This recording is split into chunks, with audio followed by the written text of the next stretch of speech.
Hello students. So let us discuss in this video about some of the common parametric coordinates.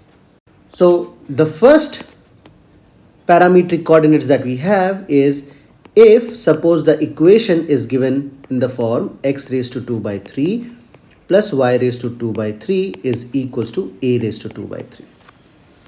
तो ऐसे में हम क्या करते हैं, हम a को इन दोनों इक्वेशंस में डिवाइड करते हैं a रेज टू 2 बाई 3 से. So what do we have x by a का power 2 by 3 plus y by a का power 2 by 3 and this is equals to 1. Now further हम यहाँ पे क्या करेंगे, हम इसको लिख लेते हैं x बाय a का पावर 1 बाई 3 और इस टर्म का पावर हम स्क्वायर कर लेते हैं. सिमिलरली हम y बाय a का पावर 1 बाई 3 लिख लिया हमने और अब हम इसका स्क्वायर कर लेते हैं. This is equals to 1. So you can understand that there is something square plus some another thing square और ये जो सम है ना ये इक्वल टू 1 हो जाता है. तो ऐसे केसेस में हमको एक बहुत ही कॉमन सी हमारी आइडेंटिटी है ट्रिग्नोमेट्रिक में, बहुत प्यारा सा आइडेंटिटी है. वो क्या हो जाता है, sine square theta plus cos square theta equals to 1. मैं एक काम कर रहा हूँ यहाँ पे, पहले कॉस स्क्वायर को लिख रहा हूँ, cos square theta plus sine square theta and that is equals to 1. तो अगर हम इन दोनों इक्वेशंस को कंपेयर कर ले तो we can say first term can be taken as cos theta and the second term can be taken as sine theta. तो ये हो जाएगा हमारे पास x बाय a का power 1 by 3, this becomes equal to cos theta. Now यहाँ पे x by a हमको मिल जाएगा कॉस क्यूब थीटा एंड इससे हम लिख सकते हैं x is equal to a cos cube theta. Similarly तो हमको मिल जाएगा y बाय a का power 1 by 3 is equal to sine theta और इससे हमारे पास y की वैल्यू आ जाएगी a into sine cube theta. तो ये जो है सब्सटीट्यूशन हमें मिल गया. We will put x equals to a cos cube theta and y equals to a sine cube theta जब भी हमें इस तरह का इक्वेशन दिया हुआ होगा. तो नाउ इससे बेनिफिट क्या होता है, इससे बेनिफिट ये होता है स्टूडेंट्स की जो नंबर ऑफ वेरिएबल्स होते हैं ना हमारे क्वेश्चन में वो रिड्यूस हो जाता है. We will look at a question based on this idea and we will understand what is the benefit of the parametric coordinates. So let us now move on to the second substitution. Now in the second substitution अगर suppose हमारे पास है कि if square root of x plus square root of y is equals to square root of a, तो इसमें हम कैसे substitute करेंगे? The method, the procedure is same. Let us look at how do we move on step by step और हमारा parametric form मिल जाता है. So again हमने क्या किया, we divide both sides by square root of a और इससे हमको क्या मिल जाएगा, हमको मिलेगा square root of x by a plus square root of y by a and this is equal to 1. तो if we assume this term to be cos square theta and this term to be sin square theta, because we know cos square theta and sin square theta is 1, तो हमारे पास आ जाएगा root x by a equals to cos square theta और ये हमें आएगा x equals to a into cos raise to 4 theta. And similarly मैं डायरेक्टली लिख दे रहा हूँ y is equal to a into sine 4 theta. तो अगेन ये सब्सटीट्यूशन इस तरह के फॉर्म्स में काफ़ी हेल्पफुल हो जाता है. नाउ इससे आपको ये भी समझ आ रहा होगा कि हमारा मेथड क्या है फाइंड आउट करने का पैरामीट्रिक कोऑर्डिनेट्स. तो फॉर एग्जांपल अगर आपको एक कॉम्प्लिकेटेड सा कोई एग्जांपल या इक्वेशन मिल जाता है तो आप भी इस तरह से फॉर्मेट में सेटअप करके आपका पैरामीट्रिक फॉर्म ढूंढ सकते हो. Now after having done the second one, let us move on to the third one. So third one here we have is x by x raised to n by a raised to n plus y raised to n by b raised to n and this is equals to 1. तो again आपको समझ आ रहा होगा कि हम क्या करने वाले हैं. We will again say कि we will take the first term that is x by a का power n as cos square theta. तो इससे हमें x by a क्या मिल जाएगा, ये मिल जाएगा cos का power 2 by n theta and ये हमें देगा x equals to a into cos raise to 2 by n theta. And similarly अगर हम y की बात करें तो y मिल जाएगा b into sine raise to 2 by n theta. तो आई होप आपको समझ आ रहा होगा कि कैसे हमने इस तरह से भी सब्स्टिट्यूशन कर लिया और एक बहुत ब्यूटीफुल सा पैरामीट्रिक कोऑर्डिनेट्स हमको मिल गया. सो ये था हमारा third form. Let us now move on to the fourth form. So in this fourth form we have c into x square plus y square is equal to x square into y square. तो इसमें हमको क्या करना पड़ेगा, थोड़ा सा rearrangement करना पड़ेगा. We divide by x square y square on both sides. So what do we have? We have c remains outside. We get x square by x square y square plus y square by x square y square and this is equals to 1. So x square हमको cancel हो जाता है first term से. Similarly second term से भी y square चला जाता है and what we have is 1 by y square plus 1 by x square and this is multiplied to c and this is equals to 1. तो अगर हम थोड़ा इसको प्रॉपरली रीअरेंज कर ले, we can write c by x square plus c by y square and that will be equal to 1. तो again हमने क्या किया, c by x square को हमारा फर्स्ट टर्म कंसिडर किया and this is cos square theta. So from here we can write c by cos square theta is equals to x square and therefore x की value हमारे पास आ जाती है root c upon cos theta और ये हो जाता है root c sec theta. And similarly if we follow the same process for the other term, हमको y की वैल्यू मिल जाएगी root c into cosec theta. तो आपको समझ आ रहा होगा स्टूडेंट्स कि कैसे हमने इसमें पहले थोड़ा सा रीअरेंज किया टर्म्स को और फिर हमको एक फॉर्मेट मिला जहां पे हम ट्रिग्नोमेट्रिक आइडेंटिटी यूज कर पा रहे थे. So this is how we have the parametric coordinates of this fourth point. Now these all forms are very important. Now आपको कभी भी वीडियो देखना है तो आपको ट्राई करना है कि आप साथ में लिखते जाओ और हर एक चीज़ आपको सुननी है students, because you never know कि कभी डिस्कशन में कौन सा इंपॉर्टेंट आ जाएगा पॉइंट और वो आपका पॉइंट इंपॉर्टेंट मिस नहीं होना चाहिए. कभी कभी क्या होता है कि पूरा क्वेश्चन डिस्कस करने के बाद we discuss some shortcuts and we discuss some finer details, है ना, some insights into the question और एग्जांपल. तो उनको आप मिस ना करो, इसके लिए आपको पूरा वीडियो एक एक करके देखना है. एंड मेरी कोशिश यही है कि अगर आप दिन में 2-4 वीडियो भी देख लेते हो तो आपका पूरा का पूरा प्रिपरेशन मैं करा दूं, चाहे आप किसी भी लेवल पे हो और किसी भी लेवल का एग्जाम्पल और चाहे कोई सा भी एग्जाम के लिए आप प्रिपेयर कर रहे हो. So that is basically my aim for making all these videos for you. And आपने देखा होगा कि हम थोड़ा फोकस्ड अप्रोच है हमारा, so that we utilize our time to the maximum and we do not waste our time in silly things. So that is the fourth point that we have. और इसके बाद हम चले आते हैं हमारा लास्ट पॉइंट पे, if y square is equals to x cube. तो ये थोड़ा सा अलग सा फॉर्मेट है, इसमें कोई ट्रिग्नोमेट्रिक फॉर्मूला या आइडेंटिटी हम अप्लाई नहीं करेंगे. तो बात ऐसी है कि y के ऊपर पावर है 2 और x के ऊपर है पावर 3. तो हम क्या करते हैं, हम दोनों पावर का एलसीएम ले लेते हैं और हमको पता चलता है कि 2 और 3 का एलसीएम हो जाता है 6.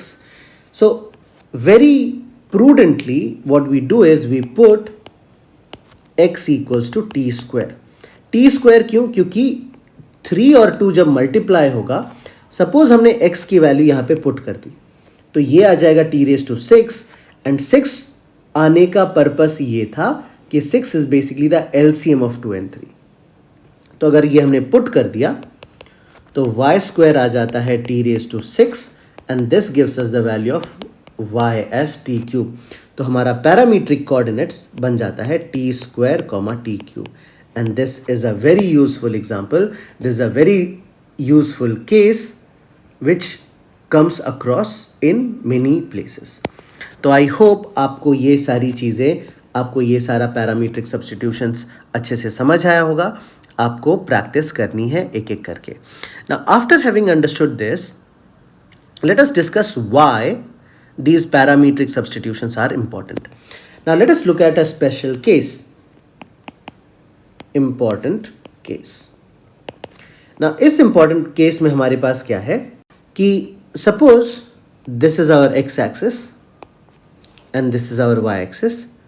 हम क्या कर रहे हैं कि एक कर्व ले रहे हैं. Now if we take a point here on this curve and we try to draw a tangent here, हमने क्या ऑब्जर्व किया कि ये टेंजेंट इस कर्व को दोबारा किसी दूसरे पॉइंट पे कट कर रहा है.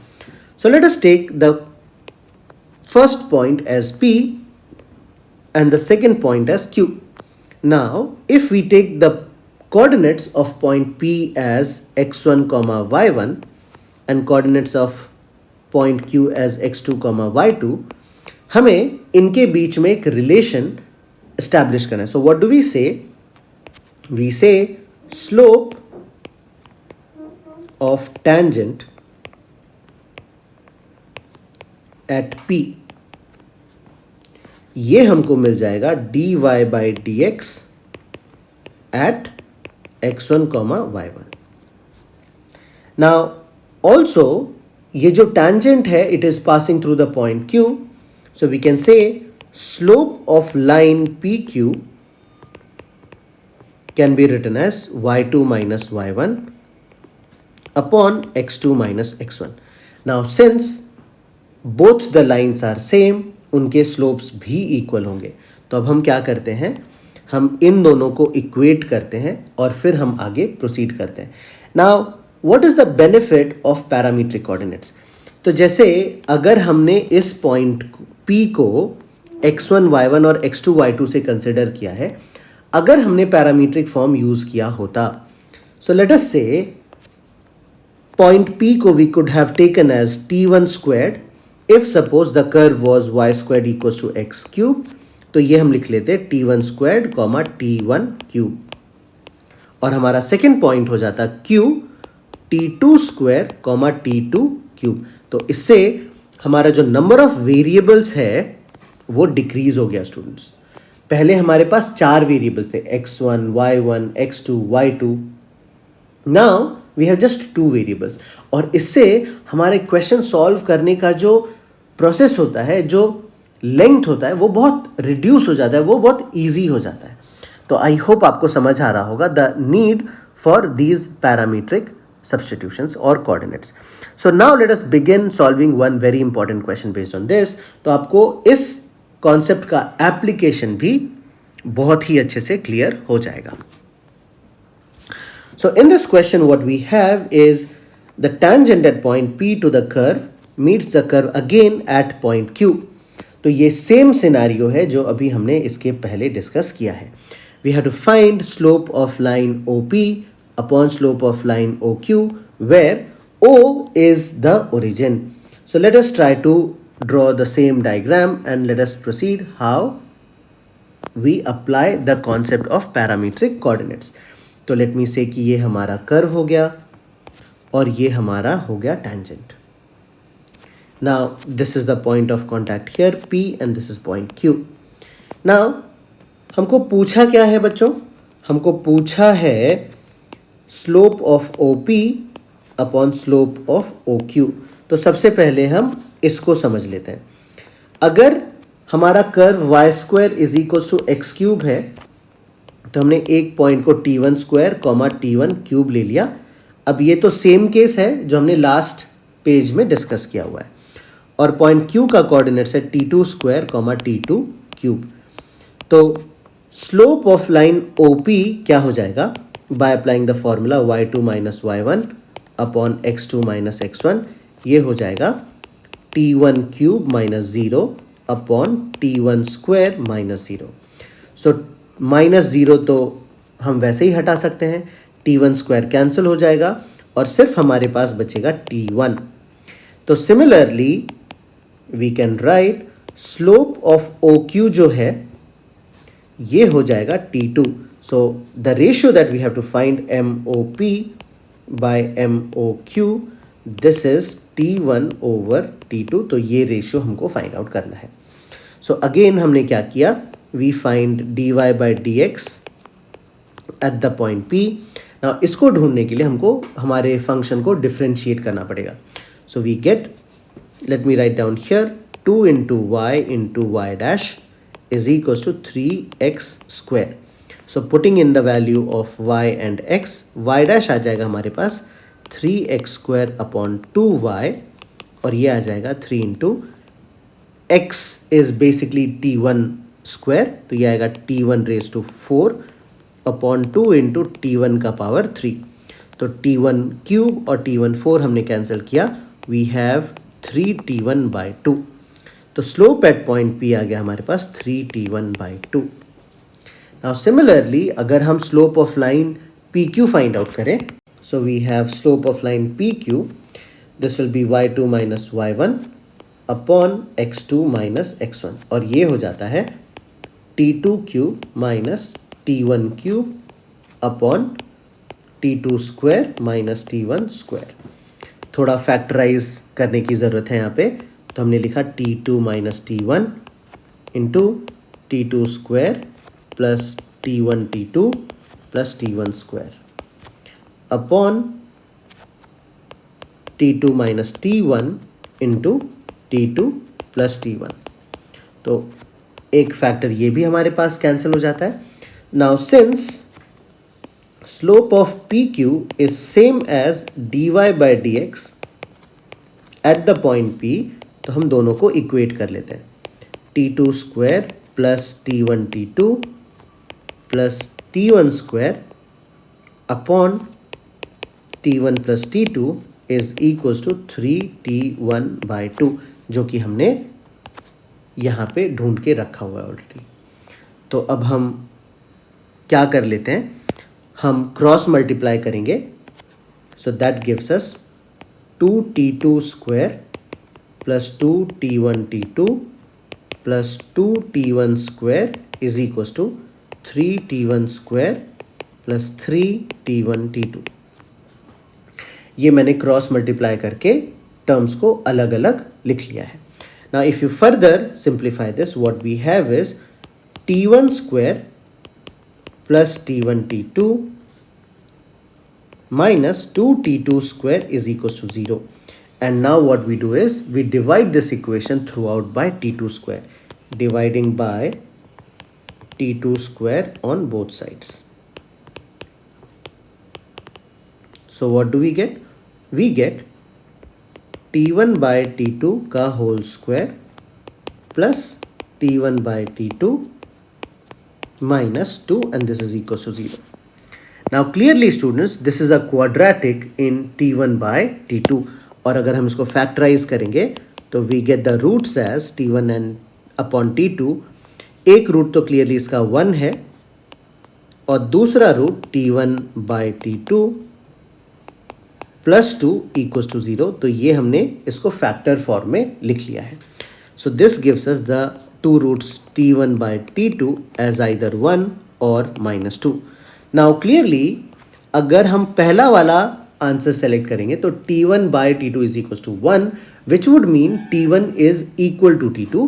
तो this is a case which we do not want. So basically the value of t1 upon t2 is -2, और यही हमसे पूछा गया था स्टूडेंट्स। तो the answer to this question is -2। So that is how we solve this question. तो आपने समझा होगा कि पैरामीट्रिक कोऑर्डिनेट्स का एप्लीकेशन हम कैसे करते हैं और उसकी मदद से हमारा क्वेश्चन कितना इजीली सॉल्व हो जाता है। अगर हमने x y ले करके सॉल्व किया होता तो इस क्वेश्चन में थोड़ा हमारे पास स्टेप्स जो है वो ज़्यादा हो जाते। So that is why we take this approach, and this is the benefit of parametric coordinates. So that is all that we have in this video. I hope आपको बहुत ही अच्छे से समझ आया होगा. So with that, I would end this video. Thank you so much.